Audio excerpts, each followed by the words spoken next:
शहजाद जी, हमारा देश भी कहीं ना कहीं दुनिया में होने वाली हर गतिविधि से प्रभावित होता है और इसका कारण यह है कि हम इस दुनिया के प्रमुख राष्ट्रों में से एक हैं। हमारी धमक है, हमारा दबदबा है। आज जो ये राहत सामग्री शुरू हुई है, आपको लगता है शहजाद जी कि अब ये युद्ध कहीं ना कहीं दो बंधक भी रिहा हुए हैं, कहीं ना कहीं कोई ऐसे पॉइंट पर पहुंच रहा है जहां बातचीत शुरू हो पाए? क्या समझते हैं आप इससे? देखिए, आपके शो का जो आज शीर्षक है और जो आपका इंट्रोडक्शन था, उसमें आपने एक लाइन कही कि दुनिया दो खेमों में बंट चुकी है। लगभग ऐसी ही स्थिति यूक्रेन रशिया के क्राइसिस में भी हमने देखी। परंतु उस समय हो या इस समय हो, एक कॉमन फैक्टर नोट कीजिए कि दो खेमों में बटी हुई दुनिया के होने के बावजूद भी एक लौता देश और एक लौता वैसा राजनीतिक व्यक्तित्व जो दोनों तरफ की बात कर सकता है, दोनों तरफ से बात कर सकता है, वो प्रधानमंत्री नरेंद्र मोदी और भारत है। उस समय यूक्रेन के राष्ट्रीय अध्यक्ष और रशिया के राष्ट्रीय अध्यक्ष से बात करना, जो अमेरिका के लिए भी मुनसिफ नहीं संभव नहीं था, उस समय पर शी जिनपिंग के लिए भी संभव नहीं था। और आज भी आतंकवाद को लेकर हमारी जीरो टॉलरेंस की पॉलिसी है और आतंकवाद से पीड़ित इजरायल के साथ हम बिना कोई शर्त खड़े हैं।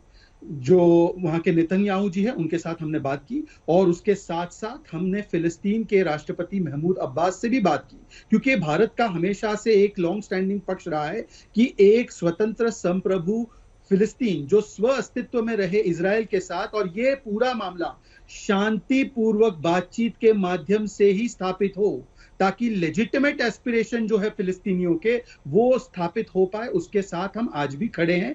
आपको शायद पता होगा कि फिलिस्तीन को सबसे ज्यादा एड भेजने वाले देशों में से हम ही हैं। फिलिस्तीन को पहली बार विजिट करने वाले प्रधानमंत्री भारत के प्रधानमंत्री मोदी है। सबसे ज्यादा ऊंचा नागरिक अवार्ड भी अगर फिलिस्तीन ने किसी को दिया है तो प्रधानमंत्री मोदी को दिया है। परंतु आज सवाल क्या है? आज सवाल है कि ये दो देशों के बीच या दो संगठन समूहों के बीच का स्वास्तित्व का विषय नहीं है।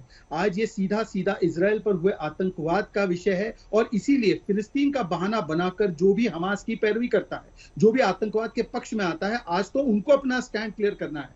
जैसे कि AIMPLB जिसके सदस्य असदुद्दीन ओवैसी है, वो कहता है कि हमास की जो एक्शन है, घटना है, वो एक स्वाभाविक प्रतिक्रिया है। क्या आतंकवाद को जायज ठहराया जा सकता है? CWC में कांग्रेस पार्टी हमास के आतंकवादी घटना का कोई भी खंडन नहीं कर पाते। यहां पर राजस्थान में कांग्रेस के नेता हमास के जो आतंकवादी हैं उनको सलाम करते हैं। लेफ्ट के नेताओं ने लगातार हमास के नेताओं की और हमास के संगठन की पैरवी की और इजरायल को आतंकवादी पक्ष बताया है। तो मुझे लगता है कि इस प्रकार की बातें करने वाले लोग दरअसल फिलिस्तीन के लोगों के भी दुश्मन है, क्योंकि वो फिलिस्तीन को हमास से जोड़ रहे हैं, और वो इजरायल के मासूम नागरिकों के भी दुश्मन है। इसीलिए आज उनको स्टैंड क्लियर करना चाहिए। हमारा स्टैंड क्लियर है, ये युद्ध का नहीं, ये बुद्ध का समय है। ये बुद्ध का समय है और मानवता को बचाने के लिए एक भी निर्दोष नागरिक को मारा जाना ये अस्वीकार्य है। ये हमारा स्टैंड पहले से रहा है। परंतु आतंकवाद अगर किसी के साथ होता है तो आतंकवाद को भी मूल जगह से नष्ट करना, उसका भी अधिकार आतंकवाद से पीड़ित देश को हमेशा है, होता है और रहेगा। ठीक है Shahzad ji. Air marshal Chopra, general Mason, हम आप दोनों के पास आए हैं, आपसे समझे आज आपकी उपस्थिति यहां बहुत महत्वपूर्ण है सर। बट वारिस पठान जी से एक छोटा सा रिएक्शन ले लेते हैं। वारिस जी, सबसे बड़ी सेवा मानवता की सेवा आप मानते हैं, और फिलिस्तीन के वो लोग जो खाने पानी को तरस रहे थे, दवाएं तो बहुत दूर की बात है, वो उन्हें नहीं मिल रही थी। आपको लगता है कि एक राफा क्रॉसिंग खुलने से, ट्रक्स फिलिस्तीन के अंदर आने से एक राहत और उम्मीद मानवता की सेवा को लेकर बंधी है? जी सईद भाई, बिल्कुल। देखिए, राफा क्रॉसिंग खुलने से आज जो वहां पे दवाई, खाना, फूड जो की कमी पड़ गई थी, उसका कम से कम एक फायदा होगा। फिलिस्तीनी जो बच्चे इतने बेचारे, डॉक्टरों के हम इंटरव्यू देख रहे थे जो हॉस्पिटल से बोल रहे थे कि हमारा हॉस्पिटल में मेडिसिन नहीं है, पानी नहीं है, इलेक्ट्रिसिटी नहीं है, तो कम से कम वहां पर खाना पीना पहुंचेगा, खुद राहत होगी। लेकिन आप खुद देखिए सईद भाई, आज युद्ध का 14 दिन हो गए, 15वां दिन चल रहा है। इतने दिनों के अंदर इजराइल कितने बेगुनाह बेकसूर फिलिस्तीनियों को मार दिया गाजा पट्टी में, 4000 से ज्यादा, जिसके अंदर 1600 मासूम बच्चे थे। मासूम बच्चे जिनका आतंकवाद से कोई लेना देना नहीं, कुछ नहीं था, उनका भी कत्लेआम हो गया, नरसंहार हो गया, मर्डर हो गया। तो हम तो यही कहेंगे ना, इसराइल एक वॉर क्रिमिनल है, नेतन्याहू एक वॉर क्रिमिनल है और इंटरनेशनल वॉर के कुछ कायदे कानून होते हैं। आप किसी का इलेक्ट्रिसिटी, पावर, फ्यूल बंद नहीं कर सकते।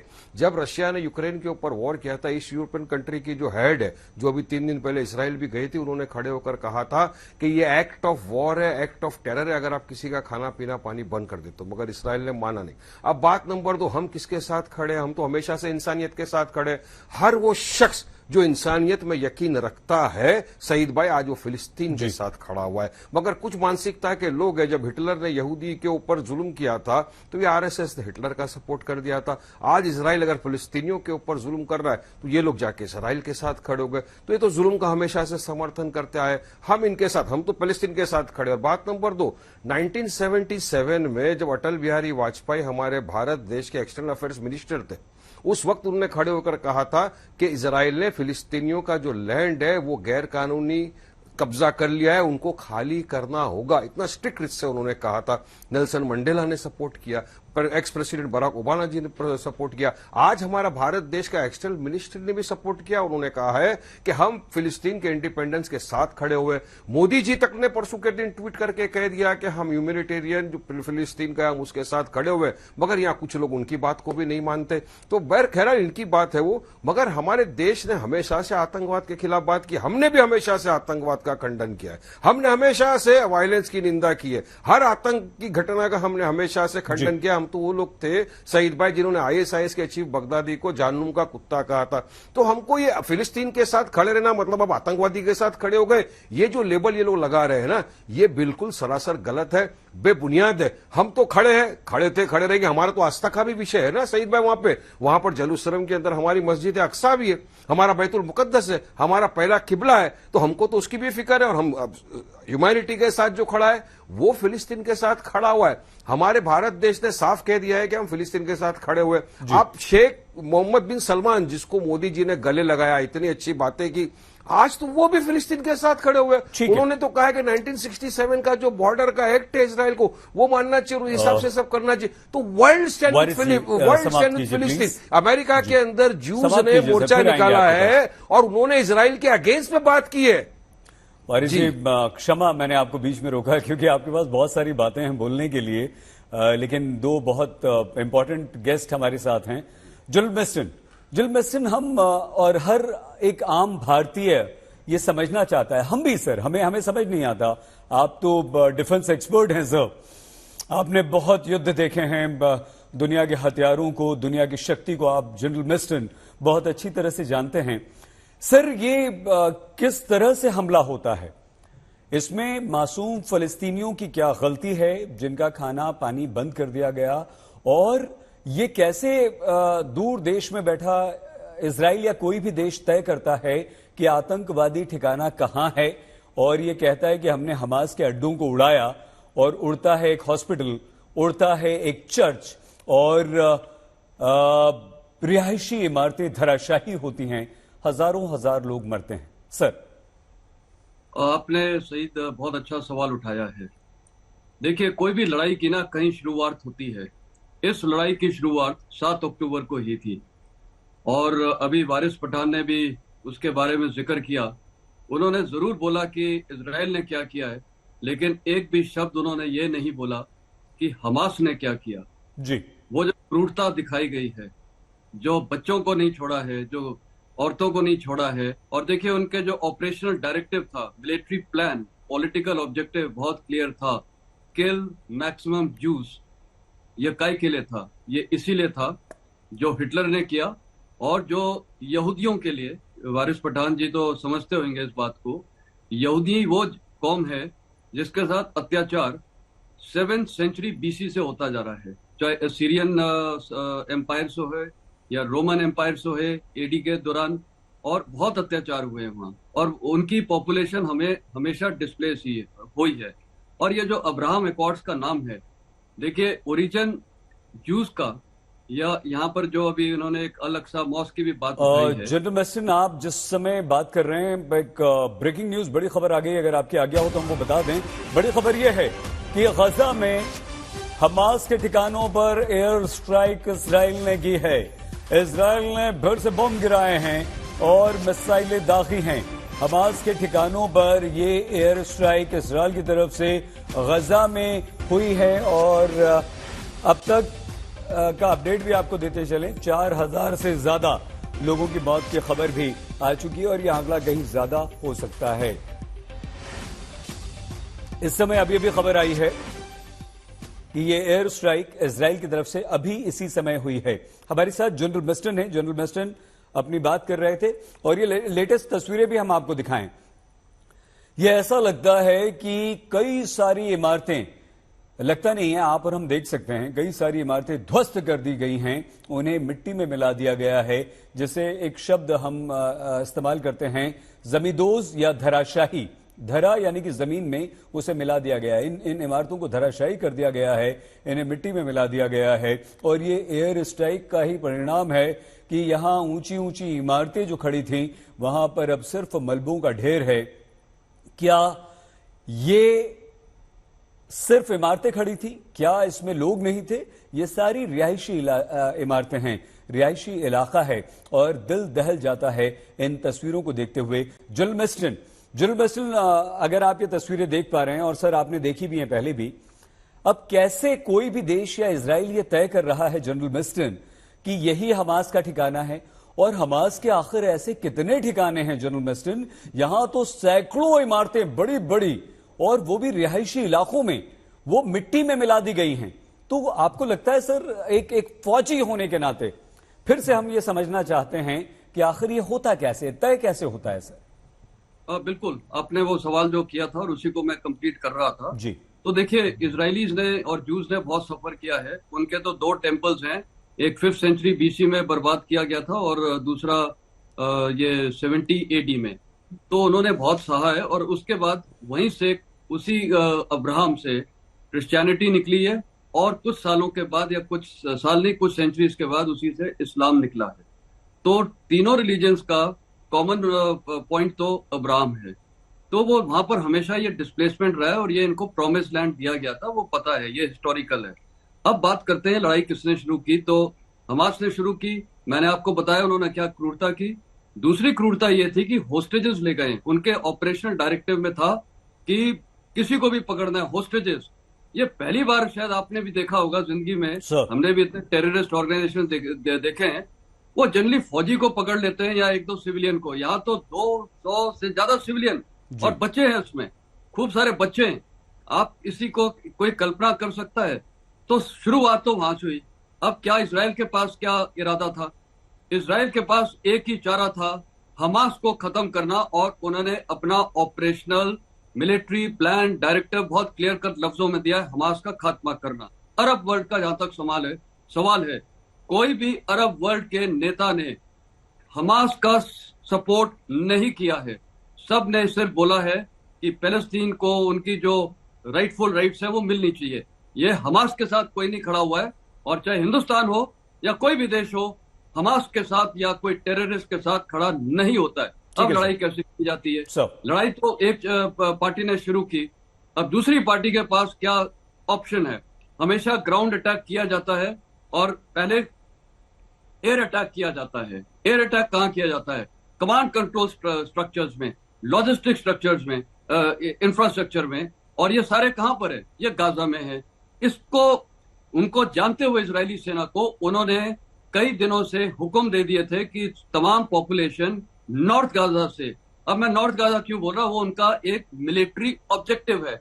लड़ाई में कभी हम ऑब्जेक्टिव नहीं बताते हैं, लड़ाई में ऑब्जेक्टिव लास्ट तक सीक्रेट रखा जाता है। लेकिन यहाँ इजरायली सेना के पास कोई ऑप्शन नहीं था, उन्होंने ये ऑब्जेक्टिव डिक्लेयर किया। क्यों? क्योंकि वहां से सिविलियंस उस इलाके को खाली करे। हमास क्या कर रहा है? जब ये इवैक्यूएशन भी हो रहा था, हमास ने रोड ब्लॉक्स लगाए। देखिए, हमास की सर्वाइवेबिलिटी किस पे निर्भर है? वहां के लोगों पे। आज उनके पास 2 हथियार हैं सबसे बड़े। एक तो ये जो 200 से ज्यादा होस्टेजेस हैं और दूसरा हथियार है गाजा के पैलेस्टीनियन। तो ये 2 हथियार का इस्तेमाल कर रहे हैं और वहां कायरों जैसे, मैं तो बोलूंगा कायरता पूर्वक हरकत करके वहां टनल्स में छिप रहे हैं, सिविलियंस के बीच में छिप रहे हैं, हॉस्पिटल में छिप रहे हैं। और 2 आपने हॉस्पिटल का बताया। देखिए, हमारे साथ एक एयरफोर्स के भी गेस्ट है। सर, मैं आपसे यही निवेदन कर रहा था। ये जो बॉम्ब है, ये हमास ने गिराया है, उसमें कोई शक नहीं है। ठीक है sir. As a military analyst मैं आपको बता रहा हूँ। ठीक है sir. And this was design क्यों किया था? ठीक है क्योंकि सर। वहां लोगों को तकलीफ हो और इंटरनेशनली ये इश्यू इसराइल के अगेंस्ट चला जाए। ठीक है तो सर। लड़ाई का तरीका ठीक सर है। मैं दोबारा आता हूं आपके पास। मैं दोबारा एक छोटा छोटा रिएक्शन, क्योंकि एयर मार्शल चोपड़ा हमारे साथ हैं, उनसे एक भी रिएक्शन नहीं आया। एयर मार्शल चोपड़ा, हम इसी बात को जनरल बेस्टन से जो हमने पूछी थी उसको और समझना चाहते हैं, और जो एक हमारे हिंदुस्तान में, भारतवर्ष में एक कहावत है, गेहूं के साथ घुन पिसता है। क्या सर ये हो रहा है कि कोई भी युद्ध इस तरह का होता है एयर मार्शल चोपड़ा, उसमें आम लोगों की मौतें होना स्वाभाविक है, होती ही हैं, और यही फलस्तीन में भी हुआ है सर? नहीं, मैं बताना चाहता हूं कि आज ना एक बहुत सेंसिटिव मोमेंट है आफ्टर 2 वीक्स ऑफ लड़ाई के अंदर।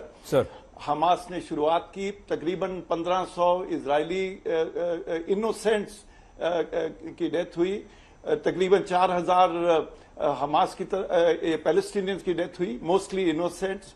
मगर लास्ट 2 हफ्तों से एयर स्ट्राइक्स लगातार चल रही हैं पहले दिन से।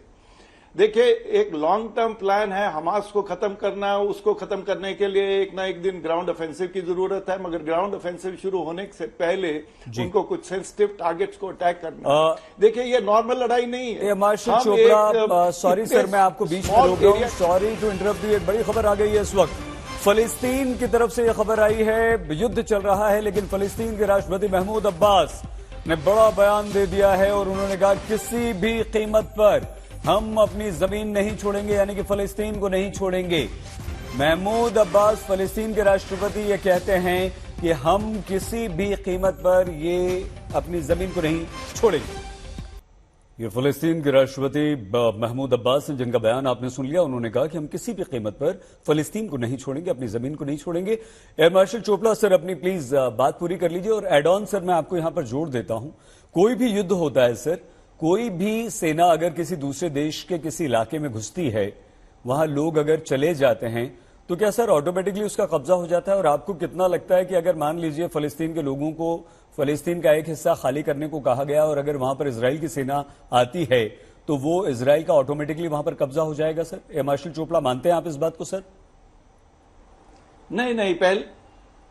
नहीं, ये ऑटोमेटिक कब्जा नहीं हो सकता। ये एक मिलिट्री ऑब्जेक्टिव है, उनको हमास को खत्म करना है, उनकी टनल्स, उनके हेडक्वार्टर्स, उनका आर्मामेंट्स, उनके एम्युनिशंस, उसको खत्म करने के लिए सारी एक्सरसाइज इजराइल कर रहा है। और उसके बाद जब वो अपना ऑब्जेक्टिव अचीव कर लेगा, उसके बाद क्या होगा वो तय किया जाएगा। मगर मैं बताना चाहता हूं कि ये जो लड़ाई हो रही है, ये नॉर्मल लड़ाई नहीं है। देखिए, जो गाजा स्ट्रिप है, डेंसली पॉपुलेटेड एरिया है, ये अर्बन वॉरफेयर है, उसी के अंदर सिविलियन पॉपुलेशन है, उसी के अंदर मिलिट्री टारगेट्स है। जो सिविलियन पॉपुलेशन है उसको as a human shield use किया जा रहा है। अस्पतालों के अंदर भी असला रखा हुआ है, उसमें भी हमास के लोग बैठे हुए हैं, और वो अपना कम्युनिकेशन सिस्टम वगैरह, रॉकेट्स हॉस्पिटल्स के पार्किंग लॉट से रॉकेट्स फायर किए जा रहे हैं। तो वो सब लेजिटिमेट मिलिट्री टारगेट्स हैं, उसमें कोलैटरल डैमेज होगा, कुछ सिविलियंस की डेथ होगी, जाहिर है 4000 लोग इसीलिए अभी तक मर गए हैं। तो इसलिए जो ये ग्राउंड ऑफेंसिव की तैयारी की जा रही है, नदर्न गाजा से ग्राउंड ऑफेंसिव होगा, एयर स्ट्राइक्स कंटिन्यू करेंगी। Air strikes also a deterrence to tell the world that we will continue to punish till you will continue to do terrorist acts against Israel. So I think everything is happening as per plan. Question is, when will the ground offensive physically take place? Only 20 trucks have come through Rafah border. Only water and food and basic amenities have come in. There is a strict checking being done both by Israelis and Egyptians to make sure that no arms go inside. They're making sure that no refugees come out. They're making sure no Hamas guy comes out. So it is a very, very controlled activity, and I don't think this war is going to come to an end in a hurry till Israel. See, remember, Israel was Hamas has initiated this war, and Israel will finish this war by making sure that it tries to finish the capability of Sir. Hamas. It's not going to be easy. There will be more collateral deaths, but the Air Force will create an environment for the ground offensive to take place. Sir ठीक है, a very humble request to you, sir, because we are a Hindi news channel, so it will be better for our viewers to understand if you speak in Hindi. वो भी ठीक है sir, कोई दिक्कत नहीं, अगर आप कंफर्टेबल हों तो it's a very humble request to you to speak in Hindi, sir, please. नहीं, हिंदी में बोलेंगे। हाँ जी, शुक्रिया, धन्यवाद सर। शहजाद जी, आपको लगता है कि 15वें दिन ही सही भारत के प्रयास, दुनिया के विभिन्न देशों के प्रयास के बाद अब ये जो 20 ट्रक अभी पहुंचे हैं, 200 ट्रक रफा बॉर्डर पर खड़े हुए हैं, ये इसे एक सकारात्मक पहल आप मानते हैं? बिल्कुल। देखिए, किसी भी तरफ के निर्दोष मासूम नागरिकों को इसका दंड नहीं झेलना चाहिए, परंतु मैं 2-3 सवाल उठाना चाहता हूं। हमास जो है, बड़े क्लियरली आपको पता होगा कि वो केवल गाजा पट्टी में है, वेस्ट बैंक में नहीं है। उल्टा जब हमास अपनी ताकत में आया तब उसने जो पैलेस्टीनियन अथॉरिटी है, जो पीएलओ है, उनके कई सारे लोगों को मारने का काम किया है। वेस्ट बैंक में तो वो कहीं पर नहीं है। और ये हमास है जो अक्सर नागरिकों को बंधक बनाकर नागरिकों के इंस्टॉलेशंस में, चाहे स्कूल हो, अस्पताल हो, वहां पर अपने अड्डे बनाता है। पानी के पाइप जो वर्ल्ड बैंक और बाकी प्रोजेक्ट्स है, उन पाइपों से रॉकेट बनाता है और चिन्हित करके मासूम नागरिकों को मारता है, यहां तक कि 40 बच्चों के सर के तन को जुदा करता है, सर को तन से जुदा करता है। तो वो वॉर क्रिमिनल नहीं है, उसके लिए एक भी बार वॉर क्रिमिनल शब्द इस्तेमाल नहीं किया गया वारिस पठान के द्वारा। पर इजराइल जो दूसरी ओर आतंकवाद का जवाब देने के लिए नागरिकों को पहले से सूचित करता है, कहता है कि इस इलाके को खाली कर दीजिए, यहां पर हम सैन्य ऑपरेशन करना चाहते हैं, उसको तो इन्होंने वॉर क्रिमिनल कह दिया। तो मैं पूछना चाहता हूं इनसे कि यदि हमास के लिए इतना ही इनका दिल और धड़कता है तो बताइए वेस्ट बैंक वालों ने हमास को क्यों रिजेक्ट करके रखा हुआ है? और दूसरी बात, जहां तक लाइट, इलेक्ट्रिसिटी और बाकी चीजों की बात है, तो राफा बॉर्डर जो आप कह रहे थे इजिप्ट का, जो खुला है, आज जब ये कहा गया कि नॉर्थ से आप साउथ की तरफ चले जाओ, तो इजिप्ट है, बगल में जॉर्डन है, कई सारे मुस्लिम देश है, क्या एक ने भी कहा कि हम अपना बॉर्डर खोल देते हैं और पैलेस्टीनियन लोग जो है वो हमारे देश में आ जाए, रेफ्यूजीज आ जाए हमारे साथ, हम उनको स्वीकार लेते हैं? क्यों नहीं करते हैं? अगर इतना ही अन्याय वो कह रहे हैं कि इतना ही अन्याय हो रहा है क्योंकि वो मुसलमान है, तो इजिप्ट, जॉर्डन, ये सब तो मुस्लिम देश है भाई, तो क्यों नहीं वहां पर उन्होंने खोल दिया है? अल अक्सा मस्जिद का इन्होंने बात किया, तो अल अक्सा मस्जिद का एक ट्वीट मुझे बता दो, 7 अक्टूबर से पहले 7 सितंबर को ओवैसी साहब ने ट्वीट करके कहा कि अल अक्सा मस्जिद जो है वो कब्जे में है इजराइल की और हम उसे छुड़वाना चाहते हैं। पर हमास जैसे ही आतंकवादी हमला करता है उसका खंडन न करते हुए अब एक भू विवाद के मामले को लेकर आना और हमास को कवर फायर करना, ये दिखाता है कि उनकी मानसिकता असलियत में क्या है। और आखिरी बात मैं देखिए पूछना चाहता हूं एक सवाल, अगर वारिस पठान साहब द्वितीय विश्व युद्ध में रहते ना, तो वो कहते कि नाजियों की जो प्रतिक्रिया है वो तो स्वाभाविक है, और जो एलाइड फोर्सेस ने नाजियों को नस्तनाबूद करने के लिए बॉम्बिंग की थी वो दरअसल वॉर क्रिमिनल है। आप बताइए, जब द्वितीय विश्व युद्ध हुआ था तो कई सारे बॉम्ब दुर्भाग्यपूर्ण तरीके से उन इलाकों में भी गिराए गए जो नागरिक जहां पर रहते थे, क्योंकि नाजियों का खात्मा करना था। वारिस पठान होते तो वो कहते नहीं नाजियों के साथ तो अन्याय हो रहा है और जो ये अलाइड फोर्सेस है वो तो वॉर क्रिमिनल है। ये उनकी मानसिकता का दोष है कि हर जगह याकूब से लेकर अफजल तक और हमास तक आतंकवादियों की पैरवी करना। आप शहजाद जी की बातों का जवाब तो दीजिए, लेकिन 2 बातें हम यहां पर आपसे समझना चाहते हैं। पहला ये, अगर 2 देश अपनी सीमा के लिए, अपने विभिन्न मुद्दों के लिए एक दूसरे से लड़ते हैं और सेनाएं आमने सामने होती हैं, तो क्या आपको लगता है कि वही युद्ध होता है?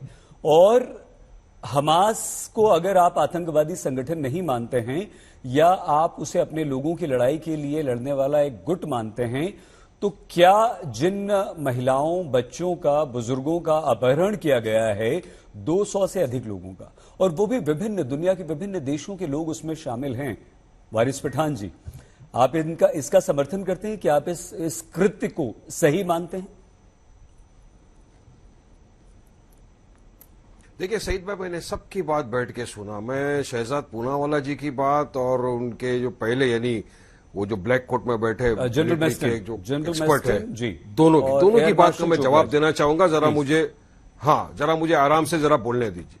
देखिए, with due respect to general साहब, ये एक मिलिट्री एक्सपर्ट बन के बात नहीं कर रहे थे, ये इसराइल का स्पोक्स पर्सन बन के बात कर रहे थे।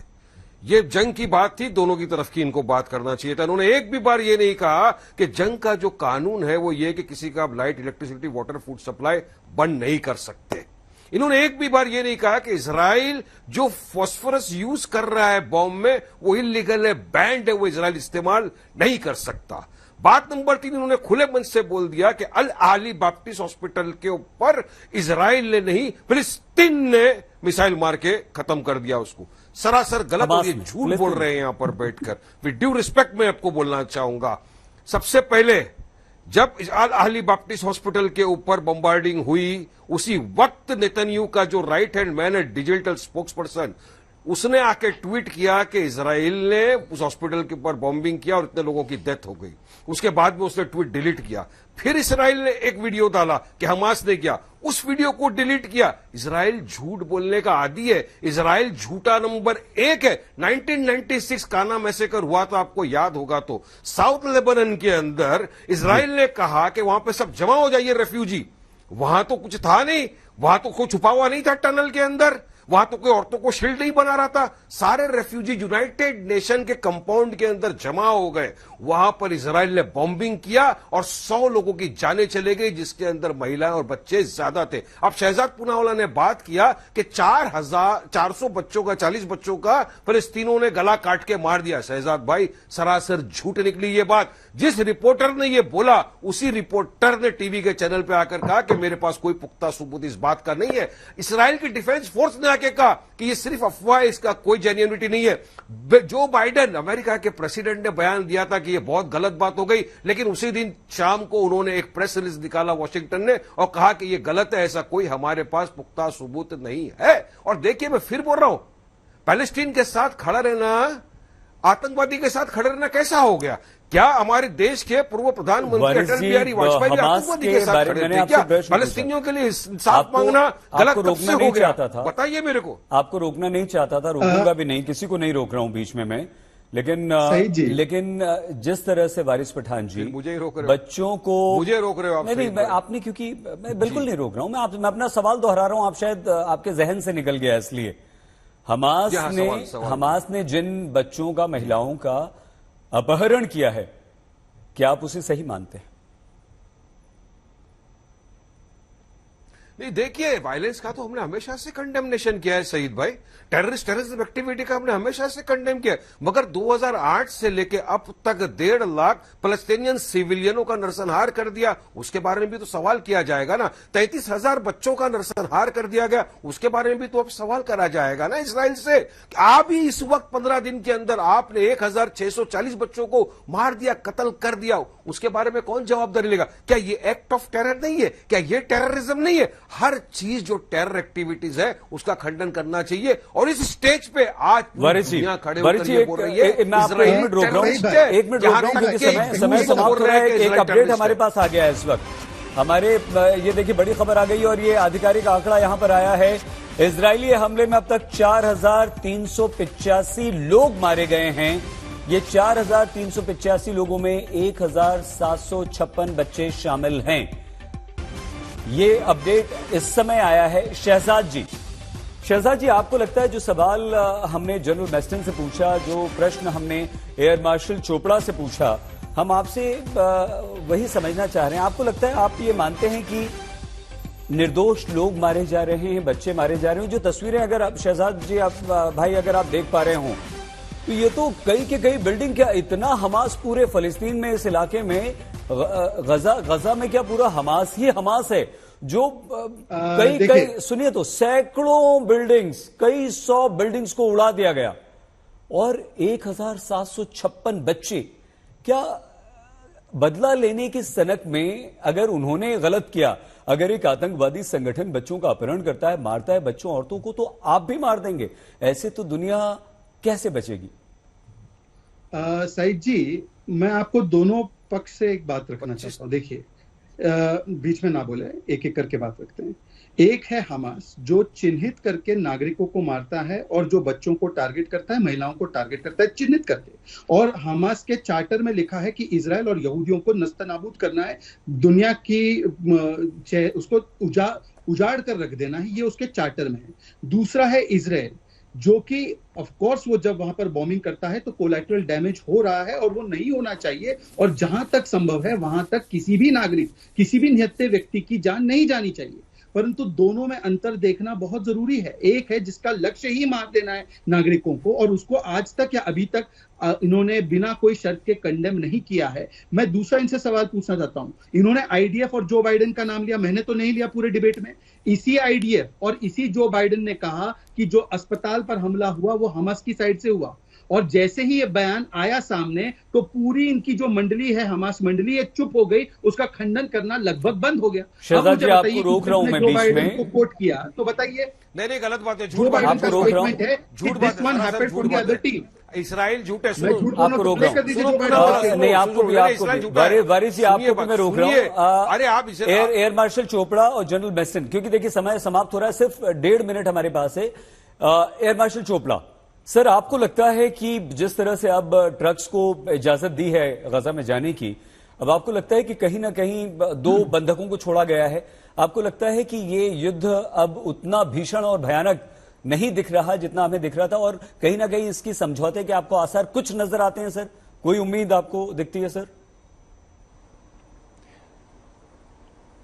देखिए, राहत तो शुरू हो गई है मगर जंग अभी खत्म नहीं हुआ। जैसे आप बता रहे हैं कि आज राहत के बाद ही अभी आपके शो के होते होते ही एक फ्रेश एयर स्ट्राइक हुई है। बिल्कुल सर। उनका मकसद हमास को खत्म करना है, जो इजराइल का वो मकसद रहेगा और रहना चाहिए। देखिए, हमास सिर्फ इजरायली इनोसेंट्स को नहीं मार रहा है, वो पैलेस्टीनियन इनोसेंट्स को भी मार रहा है।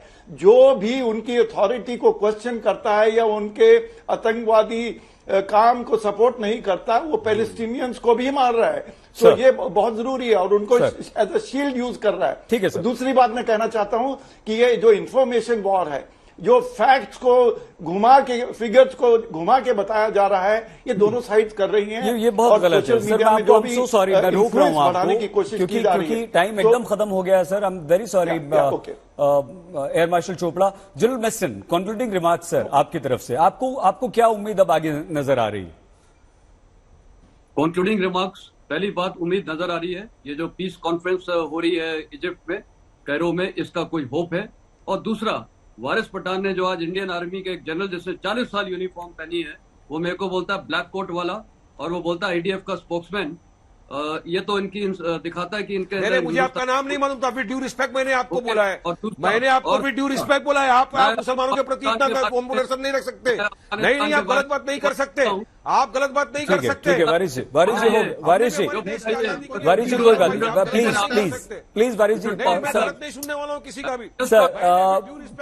जनरल मेसन अपनी बात पूरी कीजिए प्लीज, आप आवाज बंद कर दीजिए। जनरल मेसन अपनी बात पूरी कीजिए प्लीज सर। मैं ये बात पूरी कर रहा हूँ कि मैं इतनी बार चैनल्स में मैंने बताया है कि पाकिस्तान कितनी क्रूरता यहाँ पर किया है इसने अफगानिस्तान में, वो सच बोलता हूँ।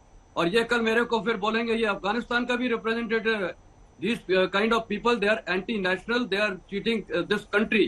ये लोग तो बिल्कुल सर, उम्मीद आपको नजर आती है इस वॉर को खत्म होने की? कोई पॉजिटिव आपको कुछ नजर आता है जनरल मेसन? मैं आज तक पहली बार किसी डिबेट में आर्ग्यू नहीं किया हूँ, जनरल मेसन, लेकिन ये आदमी मेरे को ब्लैक कोट वाला बोलता है।